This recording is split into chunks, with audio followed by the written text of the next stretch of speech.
അതാണ് പ്രധാന കാര്യം. അതായത് മുകേഷിന്റെ രാജി ഇതുമായി ബന്ധപ്പെട്ട് കേരളത്തിലെ കാര്യം പറയേണ്ടത് ആനി രാജ അത്തരം ഒരു ആവശ്യം ഉന്നയിച്ചിരുന്നു. പക്ഷേ കേരളത്തിലെ കാര്യം പറയേണ്ടത് CPIയുടെ സംസ്ഥാന സെക്രട്ടറിയാണ് എന്നുള്ളതാണ്.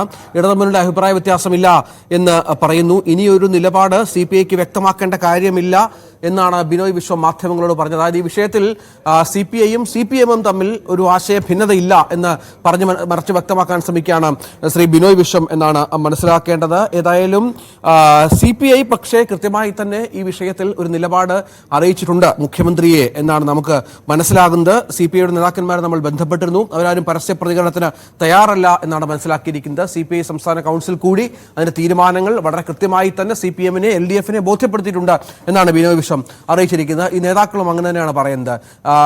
ഡാനി, ഇവിടെ മറ്റ് നടന്മാർ ആരോപണ വിധേയരാണല്ലോ. അവർക്ക് എതിരെ ജയസൂര്യക്കെതിരെ ആയാലും സിദ്ദിഖിനെതിരെ ആയാലും ഒക്കെ ബലാത്സംഗ കുറ്റമടക്കം സ്ത്രീത്വത്തെ അപമാനിക്കലടക്കമുള്ള വലിയ ഗൗരവതരമായ കുറ്റങ്ങൾ ചുമത്തിയിട്ടുണ്ട്. ജാമ്യമില്ലാ വകുപ്പുകൾ പ്രകാരം കേസുകളും എടുത്തിട്ടുണ്ട്. അവരും സമാനമായി തന്നെ നിയമവഴിക്ക് തന്നെയല്ലേ അഭിഭാഷകരുമായി കാണുന്നുണ്ടല്ലോ.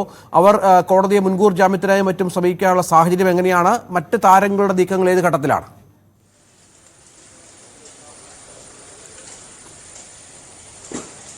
രഞ്ജിത്ത്, ഇതിൽ നടൻ സിദ്ദിഖ് കോടതിയെ സമീപിച്ചിട്ടുണ്ട്. അതിൽ FIRന്റെ ഒരു മൊഴി പകർപ്പ് എന്നിവ അടക്കമുള്ള അതിൻ്റെ ഒരു വിശദാംശങ്ങൾ തനിക്ക് ലഭ്യമാക്കണമെന്ന് ആവശ്യപ്പെട്ടുകൊണ്ട് കോടതിയെ സമീപിച്ചിരിക്കുന്നു.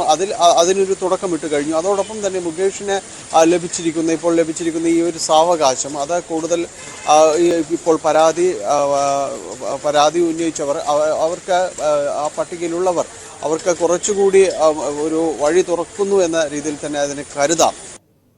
ഇപ്പോൾ ലഭിച്ചിരിക്കുന്ന സാവകാശം അതിൻ്റെ ഒരു ഇളവ് ആ വഴിയിൽ തന്നെയാണ് അവരും എന്നാണ് മനസ്സിലാക്കാൻ സാധിക്കുന്നത്. നിയമസഹായം ഇവരും തന്നെ തേടിയിട്ടുണ്ട്. കോടതിയിലേക്ക് ഈ അപേക്ഷകൾ വൈകാതെ തന്നെ എത്തും എന്നാണ്. ഇതിൽ ഏത് അഭിഭാഷകർ മുഖേന അല്ലെങ്കിൽ ആരൊക്കെ മുഖേന ഏത് കോടതിയിലാണ് എന്ന് സംബന്ധിച്ചൊരു വ്യക്തമായിട്ടില്ല.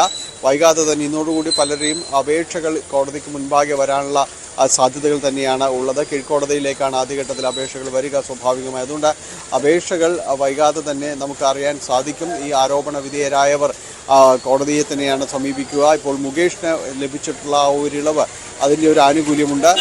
അത് മറ്റുള്ളവരിലേക്കും അവരും ആ വഴിക്ക് തന്നെ നീങ്ങുന്നു എന്ന വ്യക്തമായ സൂചനകൾ തന്നെയുണ്ട്. വൈകാതെ ഏത് രീതിയിലാണ് ഏത് കോടതിയെ സമീപിക്കുന്നു എന്നത് സംബന്ധിച്ചുള്ള കാര്യങ്ങൾ വ്യക്തമാവുകയും ചെയ്യും. ഏതായാലും മുകേഷിന് നിർണായകമാണ്. മറ്റു നടന്മാരും കോടതിയിൽ സമീപിച്ചിരിക്കുന്നു.